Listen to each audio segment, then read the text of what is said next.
सबसे ज्यादा चिंता संभल को लेकर थी, लेकिन यूपी के संभल में ईद शांति से संपन्न हो गई। योगी फोर्स के जबरदस्त इंतजामों से ईद की नमाज शांति के साथ पढ़ी गई।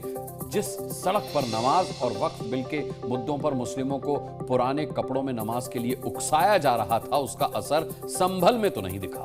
कट्टरपंथियों की यह अपील संभल के भाईजान ने फेल कर दी। यूपी के 31,000 मस्जिदों में ईद की नमाज शांति से पढ़ी गई। किसी ने भी योगी का बनाया कायदा नहीं तोड़ा।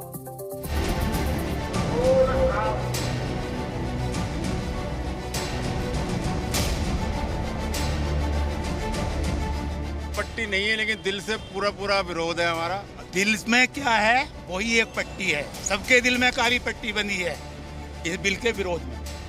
संभल में ईद पर सब संभल गया। भाईजान ने न सिर्फ शांति से ईद की नमाज पढ़ी, बल्कि सड़क पर नमाज को लेकर धर्मगुरुओं के उकसावे को भी खारिज कर दिया।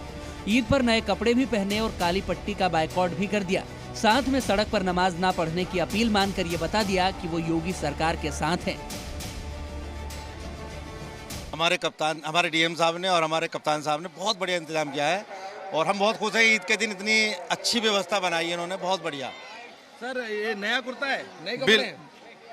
बिल्कुल नया कुर्ता है और नए कपड़े हैं, अंडरवियर भी नया, बनियान भी नया है। आज का दिन तो होता ही है। माशाल्लाह बहुत अच्छी रही, अल्लाह ने अच्छी खड़ा दी सबकी, और आप लोगों की सारे की बहुत व्यवस्था है, जो सब लोग सही हैं, सुकून से हैं। ये अहले वतन को मुबारकबाद देते हैं, बहुत बढ़िया हुई। प्रशासन का सहयोग रहा हमारे साथ, बहुत बढ़िया इंतजाम रहा। ऐसे ही बार बार हमारे साथ सहयोग करते रहे प्रशासन, कोई बात नहीं। हम शासन प्रशासन से पूरी तरह संतुष्ट हैं और बड़ा अच्छा इंतजाम शासन ने किया, हमारा बहुत बढ़िया इंतजाम किया और यहाँ की व्यवस्था बड़ी अच्छी रही है। पुलिस ने बड़ा अच्छे इंतजाम किए। नमाज पुरसुकून, बहुत सुकून के साथ हुई। संभल की शाही ईदगाह में सुबह से ही मुस्लिम समुदाय के लोग ईद की नमाज पढ़ने के लिए जुटने लगे थे। धीरे धीरे ये भीड़ 50,000 के पार पहुंच गई। इसके बाद सब लोगों ने मिलकर ईद की नमाज पढ़ी। अगर मैं आपको तस्वीर दिखाऊं तो जहां तक हमारा कैमरा जूम हो सकेगा वहां तक लोग बैठे हुए हैं। 50,000 का आंकड़ा है।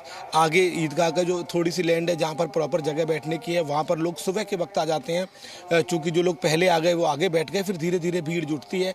अब यहाँ तक देखिए, और फिर मेरे लेफ्ट में अगर आप देखेंगे रोड के इस साइड, तो रोड के इस साइड भी आपको लोग नजर आएंगे। बताया जा रहा है 28 बीघा का ये पूरा परिसर है, जिसमें लगभग 50,000 के आसपास लोग नमाज पढ़ने के लिए आते हैं। शाही ईदगाह सबसे बड़ा परिसर, और यही एक वजह है कि यहाँ सिक्योरिटी बेहद कड़ी की गई है। पैरामिलिट्री फोर्सेस के जवान हो, यूपी पुलिस के जवान हो, DM, SDM, SP, CO level के तमाम अधिकारी यहाँ पर कैंप कर रहे हैं, और ये आप सिक्योरिटी के अरेंजमेंट देख सकते हैं।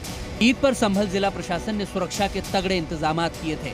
कोई भी गड़बड़ी या विवाद न हो, इसके लिए जिले के डीएम, एसपी, एडिशनल एसपी समेत जिले के तमाम बड़े अफसर यहाँ शाही ईदगाह में मौजूद थे, और इसका असर भी दिखाई दिया और शाही ईदगाह में बिना किसी विवाद के ईद की नमाज पढ़ी गई।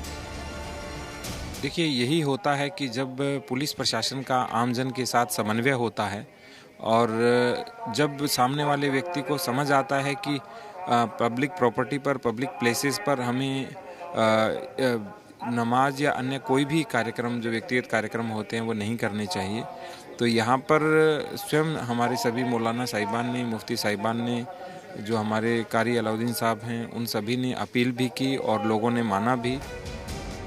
वैसे तो पूरे प्रदेश में ईद पर योगी फोर्स अलर्ट थी, लेकिन नजरें संभल पर इसलिए टिकी हुई थी क्योंकि 4 महीने पहले यहाँ विवादित मस्जिद में सर्वे को लेकर हिंसा हुई थी। शाही जामा मस्जिद के आसपास बड़े पैमाने पर आगजनी तोड़फोड़ हुई थी। ईद पर कट्टरपंथी साजिश कामयाब न हो जाए, इसीलिए योगी फोर्स पूरी तरह चौकन्नी थी। संभल में पीएसी की 10 कंपनियों के साथ साथ rapid response force, rapid action force, जिले की पुलिस को भी तैनात किया गया था। इसके अलावा शहर में 1300 सीसीटीवी कैमरे भी लगाए गए थे। साथ में ड्रोन से निगरानी की जा रही थी। बिल्कुल पूरे दिन सुरक्षाकर्मी मुस्तैद रहेंगे। 10 company PAC, RAF, RRF, rapid response force और रैपिड एक्शन फोर्स है, वो डिप्लॉय किया गया है। साथ में यहाँ पे वॉलंटियर्स भी लगे हैं जो इन लोगों का सहयोग कर रहे हैं। संभल के सांसद जियाउर रहमान बर्ग भी नमाज पढ़ने ईदगाह मैदान में आए थे। नमाज उन्होंने भी पढ़ी, लेकिन वो इस आदेश से नाराज थे कि संभल में सड़क पर नमाज नहीं पढ़ी जाएगी और छत पर भी नमाज पर कुछ पाबंदियां थी। रोक लगाना गलत है, हम इसके मुखालफत में हैं। हम पूछना चाहते हैं इस देश के अंदर दोहरे मापदंड क्यों अपनाए जाते हैं? जब सारे धार्मिक लोगों को स्वतंत्रता है, अपने त्यौहार को मनाने की, तो एक तरफ रोड बंद कर दी जाती हैं, दूसरी तरफ 10 मिनट की नमाज से भी पाबंदी। इस चीज़ का हमें अफसोस। सांसद बर्ग की तरह ईद की नमाज में आए कुछ भाईजान पर भी मुस्लिम पर्सनल लॉ बोर्ड और मौलाना तौकीर रजा की तकरीर का असर दिखा, यानी वो ईद की खुशियों के बीच भी नाराज दिखाई दिए। हमने पुराने कपड़े पहने साहब। पुराने कपड़े पहने? हाँ, पुराने। किस वजह से? हमारा हाकिम ने कह दिया बात खत्म। हमने पुराने कपड़े पहने, कोई डर नहीं, काली पट्टी नहीं, कोई डर नहीं, कुछ नहीं। पूरा मुसलमान वक्फ बोर्ड के खिलाफ है और हम सदन से लेकर विधानसभा तक इसका विरोध कर रहे हैं और लगातार इसका विरोध करते रहेंगे। सरकार का फंडा जो है मुसलमानों ने हिंदुओं ने एक जैसा होना चाहिए, अलग अलग नहीं होना चाहिए, दो नजरें नहीं होनी चाहिए।